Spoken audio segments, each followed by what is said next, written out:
Duty ఏంటన్నా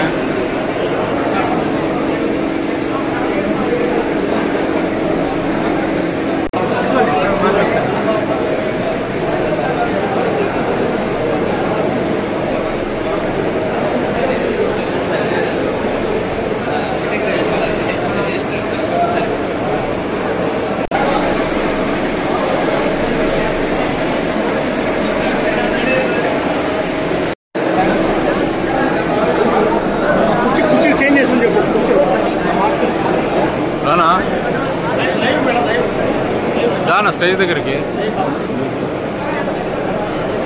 ఇక్కడే ఉన్నాడు మీరు మాట్లాడుతూ ఉన్నారు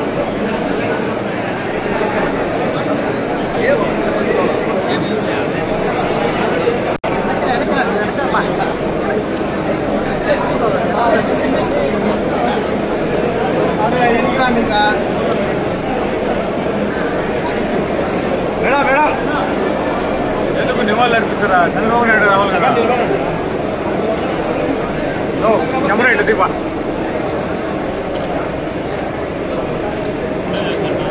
ఆయన వచ్చినాక చేయాలి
సార్ వెళ్ళగానే నెక్స్ట్ పర్సన్ క్లోజ్ అది 1 by 1 మీరు వెయిట్ చేసుకుని పంపేయండి.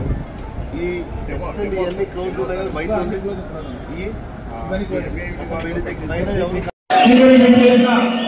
మన ప్రీతం నాయకులు తెలుగుదేశం పార్టీ జాతీయ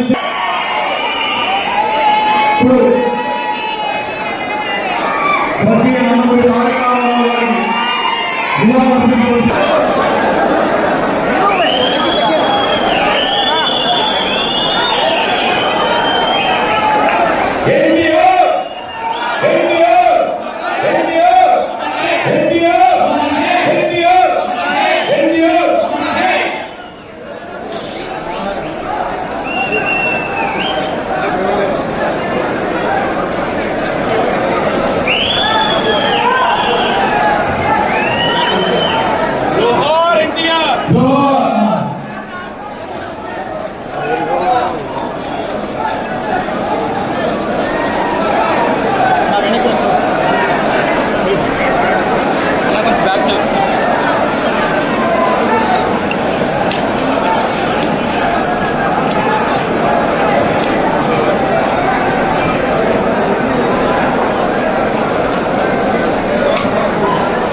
తెలుగుదేశం పార్టీ వారి ప్రియ సభ్యులు కడప జిల్లా తెలుగుదేశం పార్టీ అధ్యక్షులు ఆ శ్రీనివాసరెడ్డి గారు మాట్లాడారు.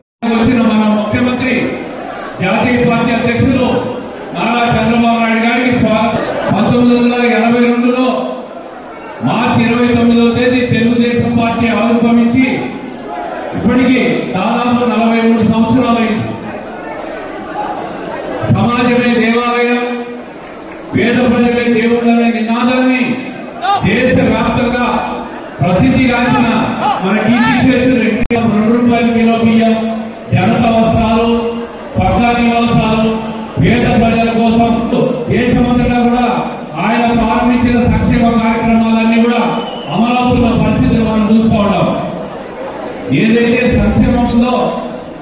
అదే కాదు అభివృద్ధి కూడా చేసి చూపిస్తానని చెప్పి మన నాయకులు ఈరోజు చంద్రబాబు నాయుడు గారు 16 సంవత్సరాలుగా ఈ రాష్ట్రాన్ని ముఖ్యమంత్రిగా పరిపాలిస్తూ స్వర్ణాంధ్రప్రదేశ్ తయారు చేయాల పరిస్థితికి పోతే రాష్ట్రమంతటా అరాచకాన్ని చూసి ఈ రాష్ట్రానికి మీరే పెద్ద దిక్కు ఒక్క చంద్రబాబు నాయుడు గారితోనే సాధ్యమవుతుందనే విషయాన్ని ప్రజలందరూ అర్థం చేసుకొని ఈ రోజు మళ్ళీ ఓటేసి ఇప్పుడు సీఎం గా ప్రమోట్ చేయాలని చెప్పి మేమందరం కూడా కోరుకుంటున్నాం.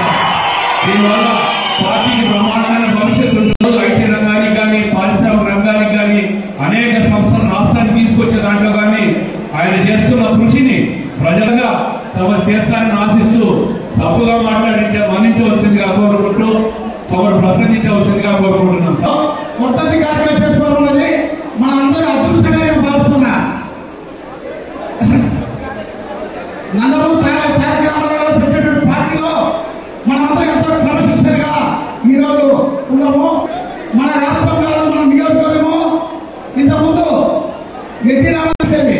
అటువంటి సందర్భంలో తెలుగు ప్రాజెక్టు అదేవిధంగా ఆర్టీపీ ప్రాజెక్టును తీసుకొచ్చి మనకందరికీ ప్రజల గుండెల్లో నిలిచిపెట్టిన నాయకుడు ఎవరంటే మన 29వ వర్ధంతి. అది కూడా ఈ మైదుకూరులో జరుపుకోవడం చాలా అదృష్టంగా నేను భావిస్తున్నాను. ఒక మహానాయకుడు, ప్రజానాయకుడు, తెలుగు జాతి చరిత్ర ఉన్నంత వరకు తెలుగు వారి గుండెల్లో ఉండే ఏకైక వ్యక్తి నందమూరి తారక రామారావు గారు. ఈరోజు మనందరం చూస్తే తెలుగు జాతి కోసం పుట్టిన అనుక్షణం తెలుగు జాతి ఆత్మ గౌరవం కోసం తప్పించిన ఏకైక నాయకుడు ఎన్టీఆర్. ఎన్టీఆర్ అంటే 3 అక్షరాలు కాదు, తెలుగు వారి ఆత్మ గౌరవం. ఇంకొక పక్క మనం చూస్తే పేదవారి గుండెల్లో తీపి జ్ఞాపకం, బడుగు బలహీన వర్గాల గుండెల్లో చెరగని ధైర్యం. 9 నెలలే ఎన్టీ రామారావు గారు పార్టీ పెట్టి ప్రపంచంలో కూడా ఎవ్వరు కూడా అధికారంలో రాలేదు. అది ఒక్క ఎన్టీఆర్ కి సాధ్యమైంది. ఇంకో పక్కన మీరు చూస్తే అంతవరకు తెలుగు వారికి గౌరవం ఉండేది కాదు. మనలందరినీ మదనాశీర్వించేవారు. అలాంటివి ఢిల్లీని గజగజలాడించడమే కాకుండా తెలుగు వారి యొక్క గుర్తింపు తెచ్చిన ఏకైక నాయకుడు ఎన్టీఆర్. ఇంకో పక్క మీరు చూస్తే సంక్షేమానికి అర్థం తీసుకొచ్చాడు. అభివృద్ధి అంటే చేసి చూపించాడు. సంస్కరణకు నాంది పలికారు. ప్రభుత్వం అంటే పాలకులు కాదు, సేవకులను చెప్పిన ఏకైక నాయకుడు నందమూరి తారక రామారావు గారు. దేశ చరిత్రలోనే రాజకీయాలకు కొత్త రూపం ఇచ్చిన వ్యక్తి ఎన్టీఆర్. ఆ రోజుల్లోనే 2 రూపాయల కేజీ బియ్యం. ఈరోజు దేశమంతా కూడా ఫుడ్ సెక్యూరిటీగా మారే పరిస్థితికి వచ్చింది. ఇంకొక పక్క మీరు చూస్తే ఆ రోజు ఆయన ఇచ్చిన పింఛను 35 రూపాయలు, ఈ రోజు 4,000 రూపాయలు ఇస్తున్నామంటే అది తెలుగుదేశం పార్టీ చరిత్ర. ఇదే కాకుండా పేదవాడు కూడా పక్కా ఇల్లుండాలి, గుడిసెలు కాదని చెప్పి పక్కా ఇళ్లకు నిర్మాణం చేశాడు. ఈరోజు దేశమంతా కూడా ఇళ్ల నిర్మాణం పెద్ద ఎత్తున చేసే పరిస్థితికి వచ్చారు. మీరు ఒకసారి చూస్తే రాజకీయాలంటే వేరు ముద్ర వేసేవాళ్ళు కాదు, చదువుకునే వాళ్ళు రావాలని మొట్టమొదటిసారిగా రాజకీయాల్లో చదువుకున్న వ్యక్తులు ఇచ్చిన ఏకైక నాయకుడు నందమూరి తారక రామారావు గారు. బీసీలు అంతవరకు రాజకీయ ప్రాతినిధ్యమే లేదు. ఈ రోజు ఈ మైదుకూరులో కూడా బీసీ గెలిచామంటే, సుధాకర్ యాదవ్ గెలిచామంటే అది ఎన్టీ రామారావు గారు వేసిన ఫౌండేషన్. ఈ రోజు ఆయన కళ మనం నిజం చేసే పరిస్థితికి వచ్చాం.